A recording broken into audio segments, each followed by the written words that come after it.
Hi guys, welcome to Preventing the Dreaded Dowager's Hump, Part 1. This part is all about strength and mobility. Part 2 will focus just on stretch. So I've had a lot of requests for this class, almost too many to count. It's really important, and it's something that women in particular struggle with as we get older. We round forward, we get that terrible Dowager's hump. As a result of those calcium channels in the muscle being open, and we get calcium buildup there. So this is all ways to start combating that, and it's best to start before it becomes an issue. Just kind of a side note, if you already have a bit of a Dowager's hump, be very careful doing all of this stuff, parts 1 and 2. Ease into it. Maybe don't do it all at once because it will be a lot for you. And there are a few modifications I'll try and give along the way. Same thing if you've had like a concussion or whiplash, or if you have shoulders that tend to dislocate or rotator cuff injury. Approach everything with caution. I would have loved to do this class as a mobility workshop where I can supervise and individualize it as we go, but obviously we can't. So just be mindful of what you're feeling, and if something doesn't feel good, don't do it. So, things to have handy. I've got a yoga belt here. Any kind of strap will work. Scarves work really great. Just something long that you can tug there. Yoga blocks are best if you've got a couple laying around. If you don't, you can get them at Winners, really cheap. You can order them off of Amazon for really cheap. But that's something, most of the stuff I can improvise with and have you just find stuff around the house, but it's really helpful to have these around for some of these, more for the stretches, but some of the mobilizations too. If you've got a foam roller, that would be very handy. This one has grooves, yours doesn't have to. It can look like just those pool noodle ones. It can be much longer. This is just a little one. If you don't have a foam roller, you can also use a bolster. This is my bolster. If you don't have a bolster, you can even just use a rolled up yoga mat, maybe with like a towel or something more sturdy in the middle to give it a little bit of substance. So that is all you need to get started, and maybe a bottle of water, and we'll get going. So sit comfortably to start with. If you can't sit cross-legged, just maybe grab like a folded towel and put it underneath here to kind of help you sit up straight. So sitting up nice and tall, keeping the chest open, nice and big. I want you guys to start just by turning to one side and then the other side. So we're going to do that just a couple times, simple spinal twist. And then we're going to get the hands involved. So just as you twist, put the hands down to the floor, look over the shoulder, and go right to the other side. So we're just kind of getting everything warmed up here before we really start to work on our mobility. Good, side to side. We'll come back to the center. Take your arms, put each hand on the opposite knee. Whatever arm is on top, you're going to open, look to that hand with your gaze. Use this other hand to push off on that knee to open. Twist as far as you comfortably can. And then you're going to dive that hand underneath to the other knee, open the other direction. Big twist. Look back at your hand, dive that hand underneath, go to the other side. So you're going at your own pace here, just going back and forth, seeing if you can twist a little bit further every time. Nice and easy. Make sure to look to your fingertips as you go, and just a gentle push off. Notice if you can go quite a bit further on one side than the other. It's pretty typical. We'll do one more each direction. So wherever you're at, finish up. You don't have to be exactly on pace with me. Same goes for all of these moves here. Go at your own pace. I'm not really doing a number of repetitions. I just want you guys to be introduced to all of the exercises and I want you to do them as you are able. So maybe start with lower reps, build up. So just kind of a side note there. We're gonna warm up the shoulders next. So pick a side, any side.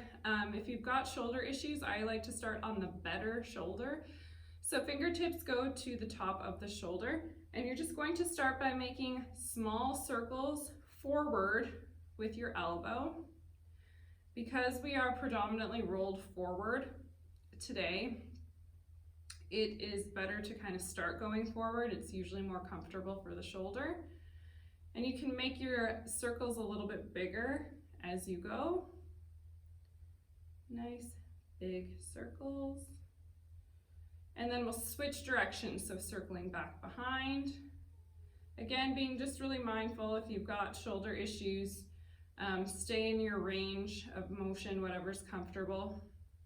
And if that feels good, you don't have any issues, just extend that arm all the way and just sweep it up, down and around, and start to get a little bit of rotation as you go to get that T-spine moving. Again, follow your hand with your gaze. Big open circles here. Nice and easy. And then we're just switching sides whenever you're ready. So fingertips to the top of the shoulder, you're going to circle forward. Good, nice and slow, small circles to start with. And if that's feeling pretty good, you're going to switch, go the opposite direction. So circle going back. Good, get a couple of those in, and if that feels okay, all is good. Open, extend that arm, start to sweep, follow with your gaze, and start to rotate that upper body. Get that T-spine moving.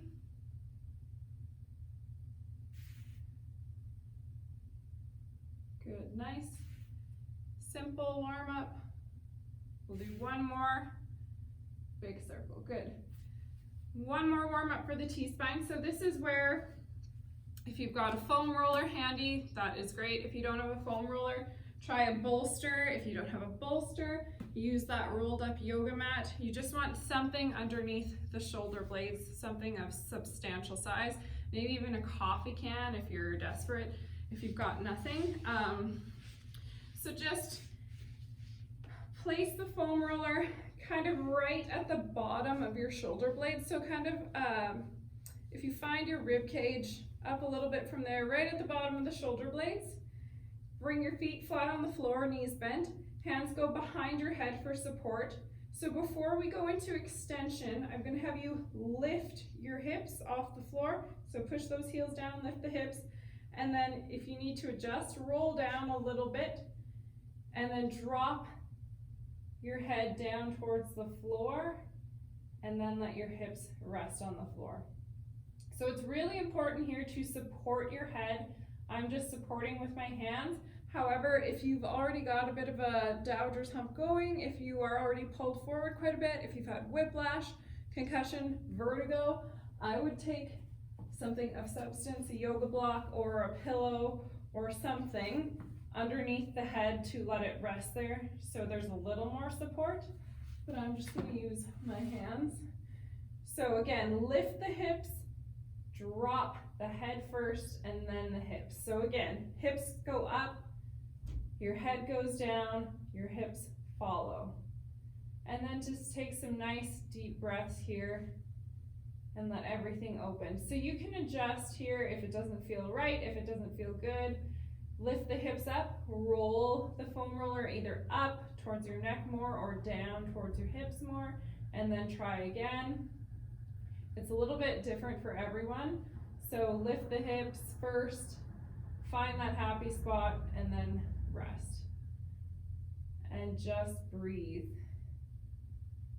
We spend so much time in flexion in our daily lives, sitting, even like walking, running, everything is in that frontal plane of motion. So we want to get as much extension in our spine as we can to really try and combat that pulled forward posture. Take some nice deep breaths here. If this is too intense for you, feel free to come out and take a break. Or again, you can have a yoga block or some pillows underneath your head for a little bit more support. Or if this is just way too much for you, come up a little bit with your head and work your way down. Or again, take breaks if you need to. Don't be afraid. So I'm going to do just a couple more deep breaths here.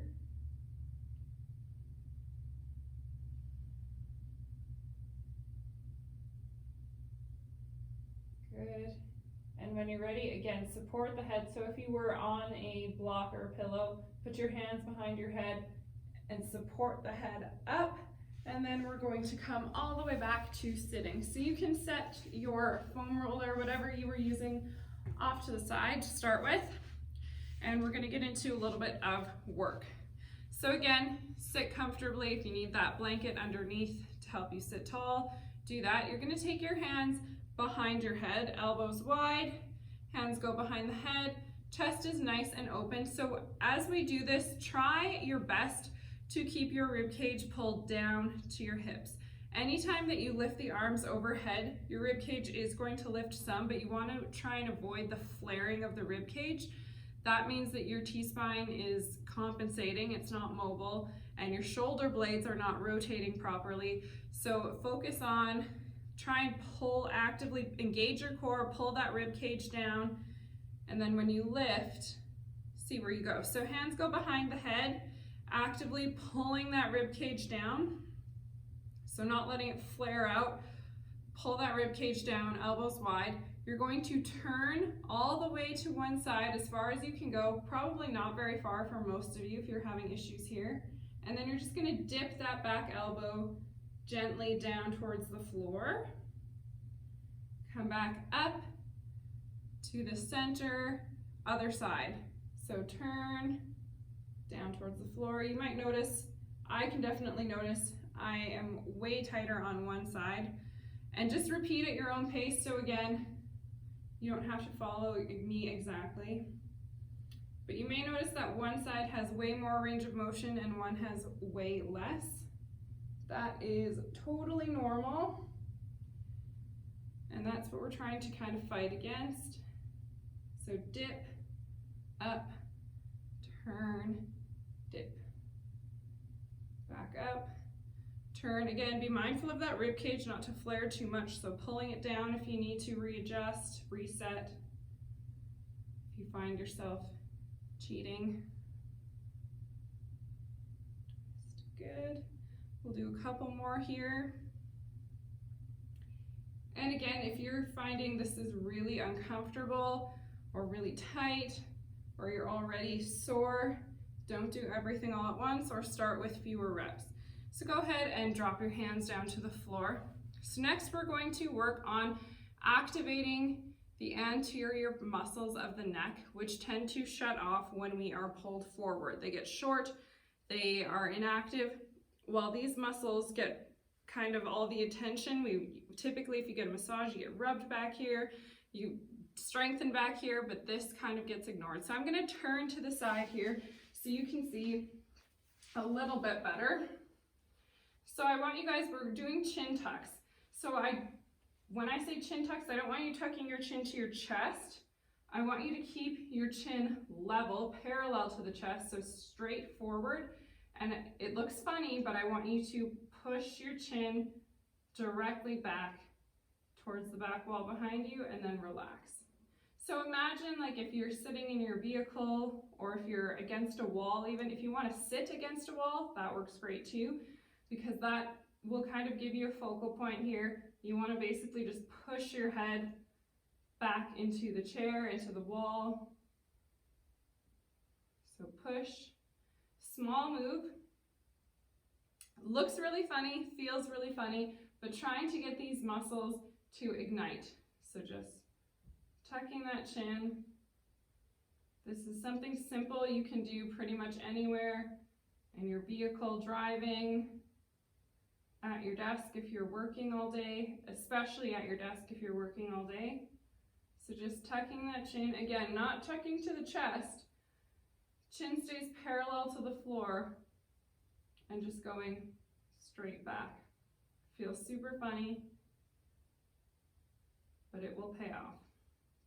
And again, I'm not even counting reps, we're just kind of going. When you get too fatigued and you feel like you're not doing it properly or it's just too much, then just stop. So we'll just do a couple more here. Good. Do one more. Perfect. So you're going to bring your hands back behind you to start with. And bring your feet out flat, knees bent. So we're going to work on some seated cat-cow stretch mobilization. So we're going to do kind of all varieties, all versions, so you can find what works best for you, because typically people do them on the floor kneeling, and it's not always the best way. So I'm going to give you kind of all of your options, and you get to decide what works for you. So you're going to take your hands, hook them underneath your knees, and then you're just going to fall back like you're going to fall towards the floor. So rounding that upper spine, tucking that chin, leaning back. And now this is the important part. You're going to push through the pelvis, open the chest, so squeezing those shoulder blades together, looking up slightly. So holding here, open, nice and open, and breathe. And then we're going to fall back. Good. Push forward. Nice and open, big squeeze in those shoulder blades. And come back. Again, forward. Open. Good. Fall back. We'll do one more. Have a nice big open. Looking forward. Perfect. You can do this in many different varieties. You can keep your hands pulled back behind you, pull those shoulder blades, open the chest and look up, and then you can just kind of round the upper back, tuck and open. This is something you can do real quick if you're just watching TV at night, or really anywhere. Super simple way to open up that chest. Do one more big open, squeeze the shoulder blades, look up. Good. Then we'll do kind of the most popular version. So on your hands and knees here, and you're going to start by pushing through the hands, kind of winging those scapulas, shoulder blades, rounding that upper back, tucking the chin. That lower back just kind of rounds along with it. And then you're going to drop the chest through, squeeze the shoulder blades, look up slightly, and then repeat. So push, hold at the top maybe for a moment, squeeze, push open, squeeze the shoulder blades. That is the most important part. And then push, and open. Nice and open in the chest, squeezing those shoulder blades back together. And push. And open. We'll do one more of each. Push here, around the upper back. And open. Look up slightly. There we go. Good. I always like to do a quick child's pose after that, so you can just kind of sink back. Stretch those arms out. Good. And breathe here. Good. We'll come back up onto our hands and knees, and we're going to get into more T-spine. Basically, this most of this is T-spine. Your thoracic spine is really important, obviously, for mobility. But if you lose mobility there, that is where the Dowagers hump starts to come from. So, staying on our hands and knees, I'm going to give you a couple of options with this one as well. You can either come straight down to the floor, so lying kind of all the way down on your legs, hand to the ear, elbow to the opposite elbow, and then you're just going to push up, open, elbow to the sky, come right back down. I like this version of this exercise because it keeps you from compensating in your hips. Kind of the next level up, which I'll show you, would be to do it on the hands and knees. So elbow to opposite wrist, turning up. What I don't like about this one, it's easy to open that hip and compensate. So this is a good way to start. It's down on the floor, open, and open. Then that hip can't cheat. As you can see, my T-spine is super tight. Really lacking mobility right now. I'm a nursing mother, so I'm always pulled forward. And that has really taken a toll on my T-spine mobility. So this is really important for me right now. Good, we'll switch sides. Open, down and open. Again, I'm not really counting, so if you're one of those people who have to be even on each side, feel free to count. I kind of just go by feel, and you'll know one side might tucker out way quicker than the other, and that's fine. Good, down and open. Down and open. We'll do a couple more here. Good.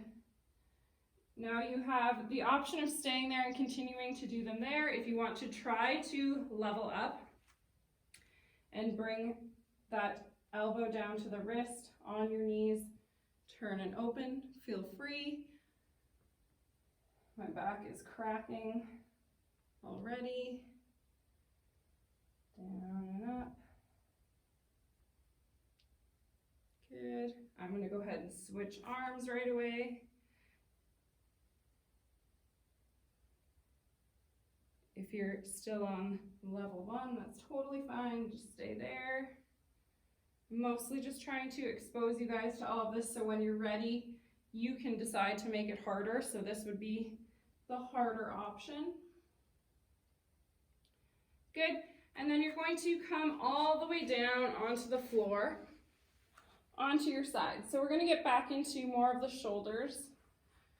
If you've got a yoga block handy, they are great for supporting the head. If not, just grab a pillow, that rolled up foam roller that you've got handy, or a yoga mat that you've got handy, anything under your head just for comfort. So you're going to start by stacking the knees. If you've got really good shoulder mobility, which I'm assuming most of you don't, but if you do and you want to make this tougher, cross the legs to make it more difficult. If not, just stack them and that's fine. And you're going to stack the hands on top of each other so arms are straight out. So we'll start by peeling the top arm across and over. So this is, again, T-spine work here. Slide your fingers down towards the floor, come back over, and repeat. We're going to do this a couple times, so again, go at your own pace. If you've been to stretch class before, you have seen this. This is a move that I do in stretch class, and it may even be a part of the second video here that we do, but it's kind of that important. And it's such a simple, easy way to improve shoulder mobility. So I'm going to scoot down here to give myself a little room. So go ahead and start to drag your fingertips on the floor, over the head, back and around, down towards your feet, and back over. So normally in stretch class, we do this for quite a while. And in some of my other recorded classes, we will do this for quite a while as well. We're only going to do a couple passes on each arm today as more of a warm-up and to keep that synovial fluid moving. So go ahead and switch sides.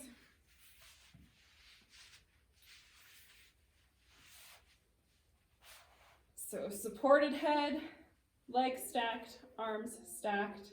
Peeling that top arm across the body and down and around. We'll do that a couple more times. So the goal here, we're only doing a couple shoulder rotations because our next couple moves require some pretty good shoulder mobility, and it's always good to just get some synovial fluid thinned out and get some blood flow going in there before we try and conquer those moves. So go ahead and start those circles over your head. Drag those fingertips. And again, in our regular stretch class, we'd go a lot slower, but for the purpose of today, we're going a little bit quicker, again, just to warm up before we try and attempt these next couple moves. So one more big sweep around. Get a little movement going there. Good, and go ahead and push up. You can actually set this off somewhere kind of handy to level up for the next one. So we're going to go all the way down on our stomachs here. I'm gonna have to lift my head so you guys can hear me, but your head is going to be flat on the floor, forehead flat on the floor. I'm just gonna scoot back a bit here. So we're gonna start by just making Ys with our arms. So bring your arms out on the floor into a Y position. Again, your head is gonna be flat on the floor. I'm just lifting mine so you guys can hear me, and then I'll drop it as we go. So arms are in a Y, thumbs are up, head is down. You're going to lift your arms up off the floor as high as you can, okay? Heads down, lift, lower, lift, lower. So just lift and lowering, going at your own pace. Lift and lower, squeeze the shoulder blades. Nice deep breaths here. Don't hold your breath. Notice if you want to compensate by squeezing your glutes, engaging your core, things like that. Just things to pay attention to here. So we'll do maybe 5 more of these. If you need a break, take a break. Hopefully you guys can hear anything I'm saying. We'll do 3 more here.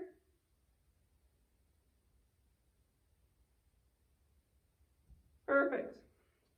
So now bring the arms in so they're straight up from your body in more of an I. So we are going to make a circle, go through a full range of motion with the arms.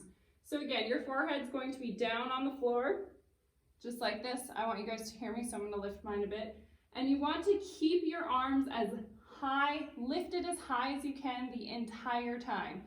As you get tired, they'll start to sink, so actively try and push them back up. So here we go.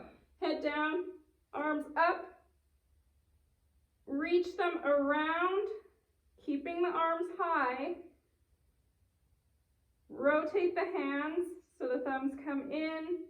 Rest those hands on your low back. Drop the elbows to the floor. So again, very important here. This is your range of motion. If you have rotator cuff issues, you're not going to get here. If your shoulders easily dislocate, maybe don't do this one. Maybe do this on one side. Listen to your body, basically. So from here, we're going to lift the elbows back up. Open the hands, keeping, again, high and lifted.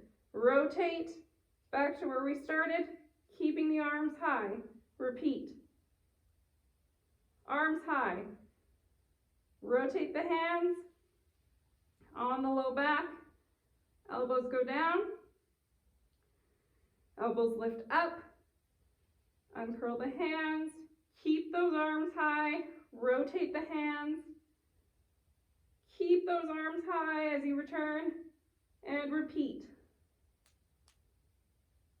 Nice and slow.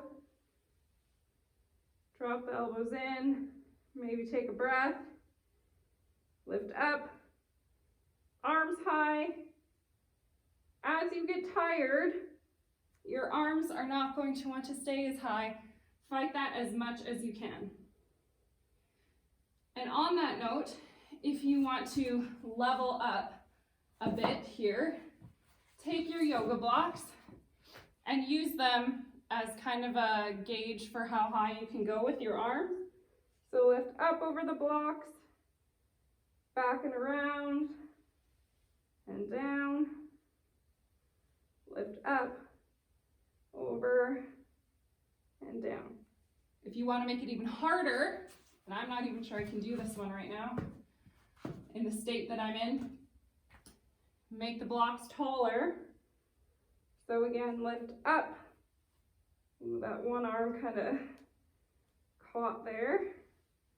We'll see if I can get them on the way back. But again, this is not a competition. It's not, whew, my arms are tired. It's not that important. If you can't clear the blocks, it's not the end of the world. That's just something, again, to work towards as you improve on mobility. It's a great landmark to see, like, okay, I couldn't do that before, but now I can clear the blocks. Great way to make it harder and keep practicing. So we'll just do one more here. Lift, rotate, come around, hands on the low back, drop the elbows in, lift up, open, keep those arms high, good, and back down. Whew. So again, let's come up and back into a child's pose.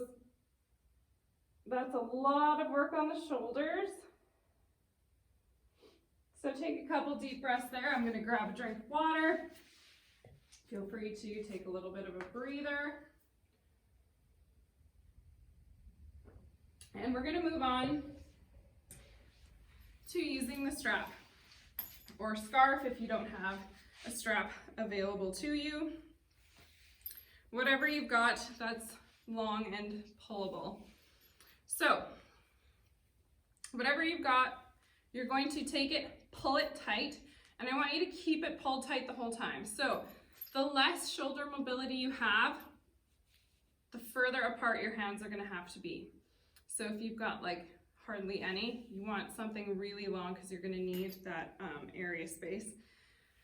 So take it, pull it tight, keep it pulled the whole time because that's going to stabilize your joint, okay, the shoulder joint. So if you struggle with dislocating your shoulders per se, this is a great way to work on re-stabilizing that shoulder so it doesn't go out, but you have to approach it with caution and only go as far as you feel comfortable and maybe even go a little bit less than you would feel comfortable.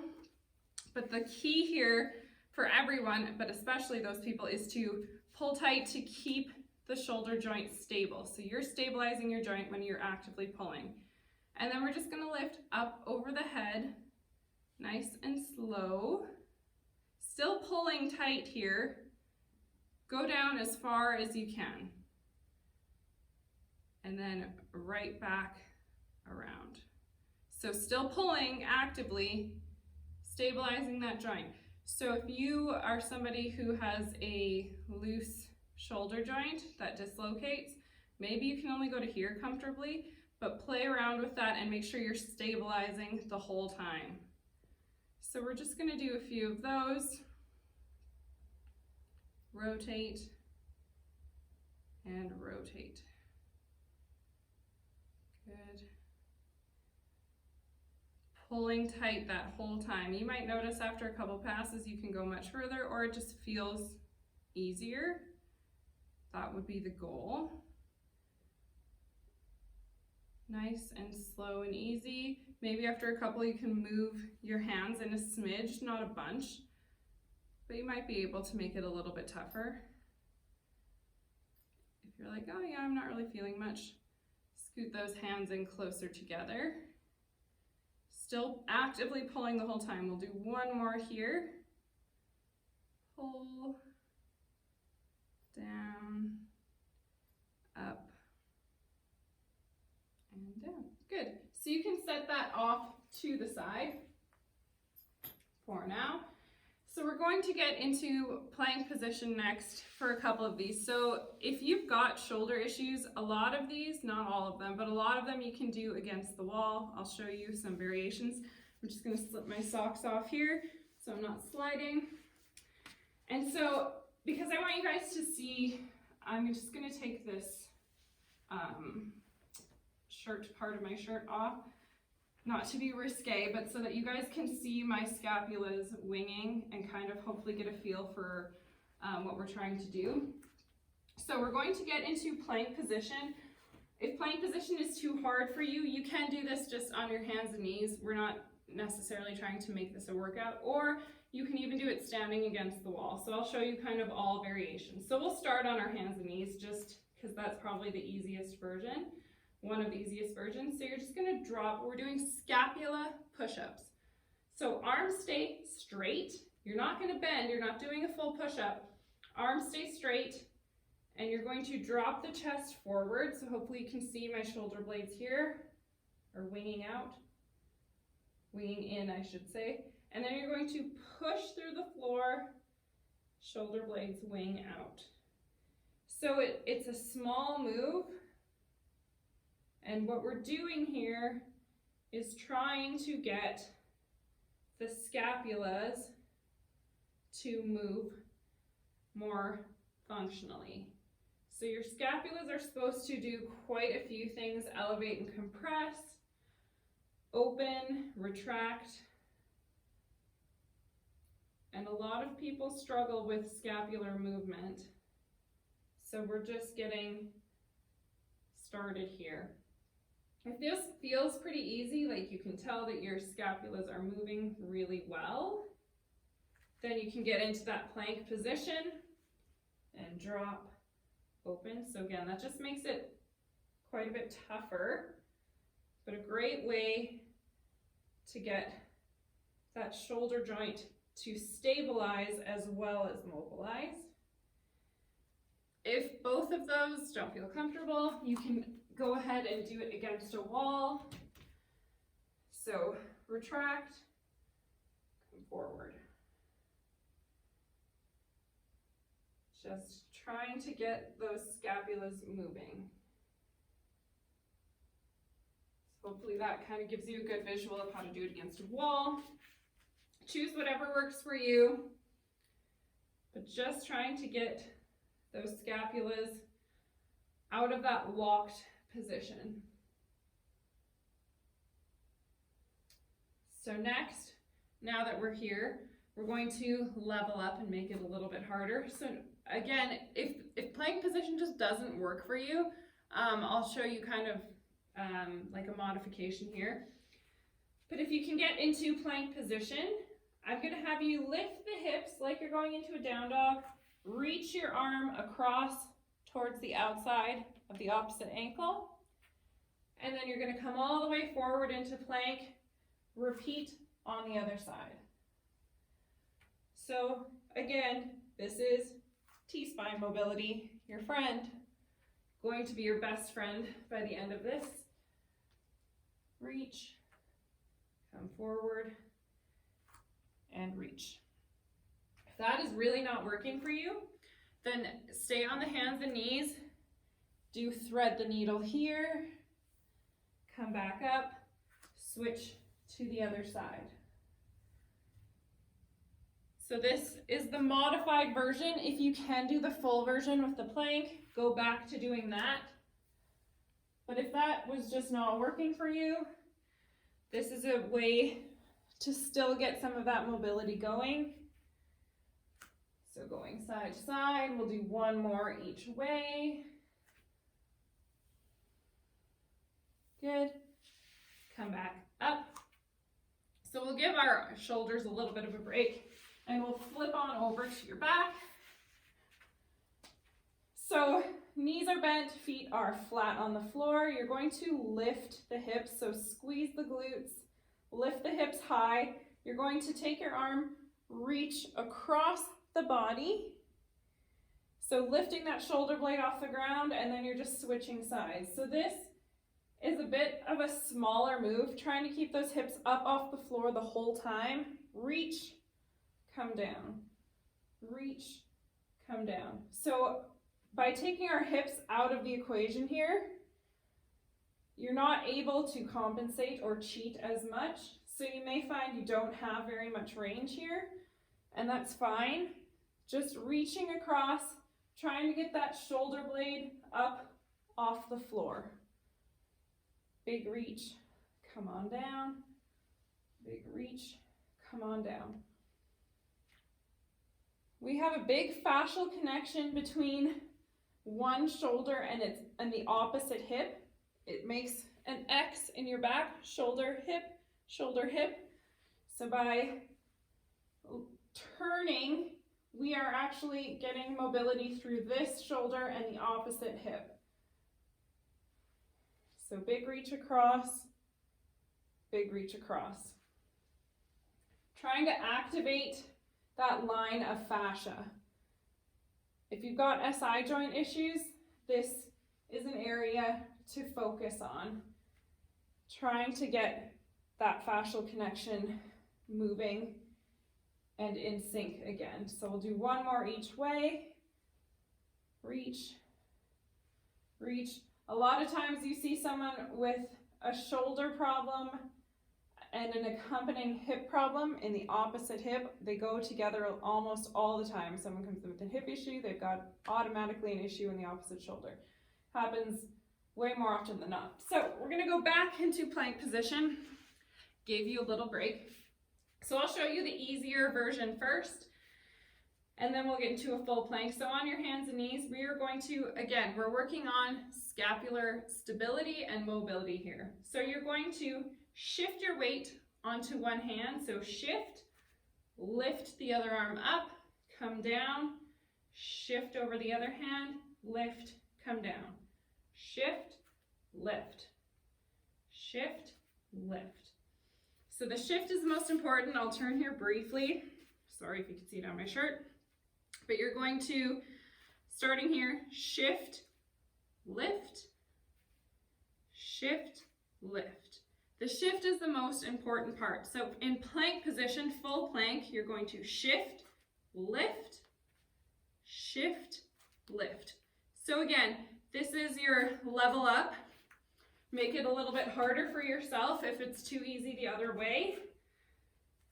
This requires more stability in that shoulder joint, which is great. The shift is the most important. Really, it's not the lifting of the arm that even really matters. It's the shifting, because that is what's stabilizing. It's trying to get your shoulder to stabilize before you lift. Shift, stabilize, lift. Shift, lift. Shift, lift. Shift, lift.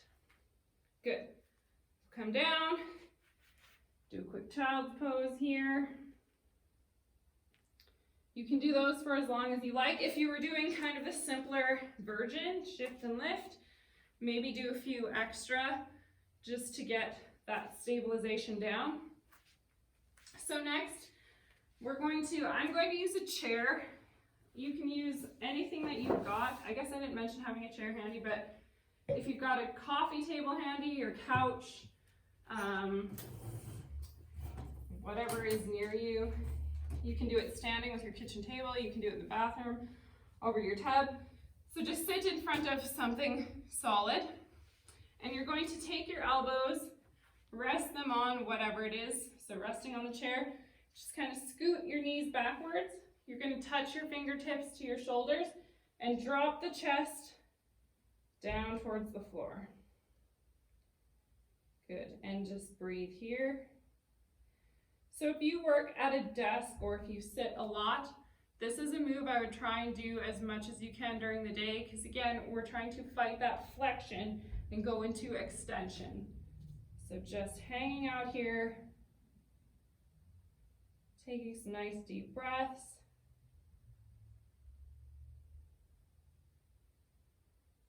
Good. Come on up. You can stay there as long as you like, and do that as often as you can during the day, especially, like I said, if you sit a lot, if you work at a desk, Any chance that you get to throw your hands on that desk and push that chest through, do that.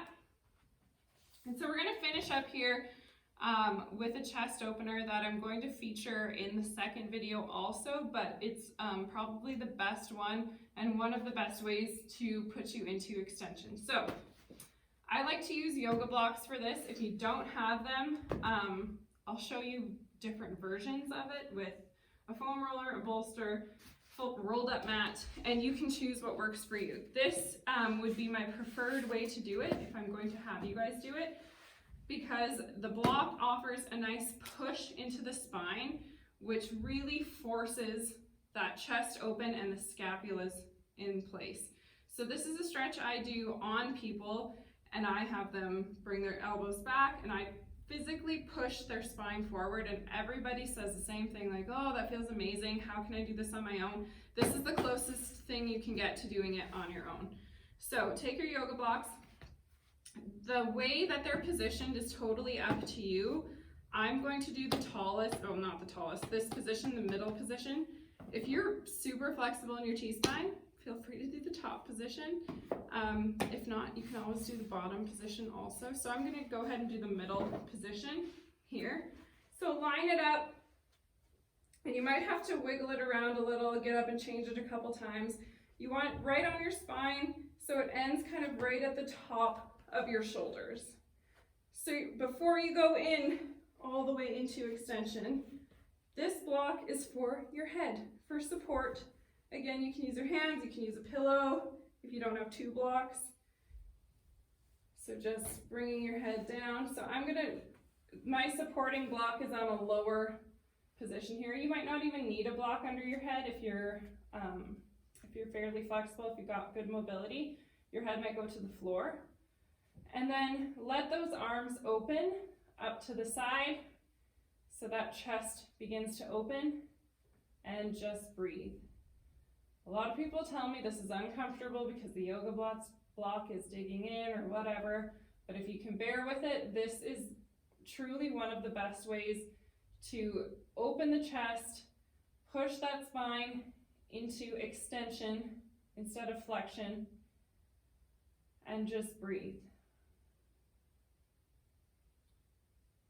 So if you're using the yoga blocks, I want you guys to stay here, take some nice deep breaths, and ignore me, because I'm going to give you some other variations for those who don't have yoga blocks, or if that just does not feel good to you, there are other ways to do it. So you can also use a foam roller like we did back in the beginning in our warm-up. So I'm going to again grab something for under your head, doesn't have to be a block. So you can here get into extension. Again, open shoulders here. You can do it over the foam roller that way. If your foam roller is long, if you've got a long one, this is probably the best way to do it. If you've got a short foam roller like this one, you can lay it the same position that the block was in over the spine. The difference here is it doesn't have quite the same push on the spine, but it will do the job. You're still in extension. So if you've got a foam roller, you can use that. If you don't have either one, you can use a rolled up yoga mat, but again, that's really soft, so it's not necessarily going to get you the pressure you need to really open up, but you can lay across it as well. So if you are using your foam roller, you can stay here. If you're using the block, stay where you are. If you've got none of that, grab a yoga mat. I'll show you on my bolster what I would do if you've got a bolster. Trying to give you guys as many variations as possible. So going lengthwise on the bolster, you can use the bolster as the head support and then open the chest. So again, you're not getting as much extension here. If you want to hang your head off to get a little more extension and just have something to support it, that gives you a little bit more, but it's not quite as firm of a push, but it'll still do. So just hang out there, nice, deep breaths, And I would stay here for quite a while if you are able. Just breathing, letting the chest open, staying as open and extended as you possibly can. And so that is it for part 1 of preventing the dreaded Dowager's hump, strength and mobilize. That's a lot of stuff. I typically don't give clients that many exercises to do at once because it's a lot. But now you guys have had a taste of everything. So if you've done the whole video and the next day you feel really sore, not great, the next time I would just pick like 3 or 4 exercises to do out of here, and then the next day maybe pick a couple more. You can do half the video first, half the video later. Do whatever works for you. Again, approach everything with caution, but doing this stuff repetitively is what is going to get you the results. So it's so important. Again, we are all in flexion all day, most of the day. So trying to lift, stay in extension, even in just your posture, how you sit, how you stand. Try and keep the chest open, keep those shoulder blades pulled together, back and down. So that's important too, not just back and up here, back and down. Trying to keep as much area space open here as possible, and keep ourselves from being in flexion all the time. As much as you can get into extension, get into extension. Spend a lot of time there, and be mindful of everything you do. So thanks guys, hopefully you will pop over to part 2 next time. Thanks.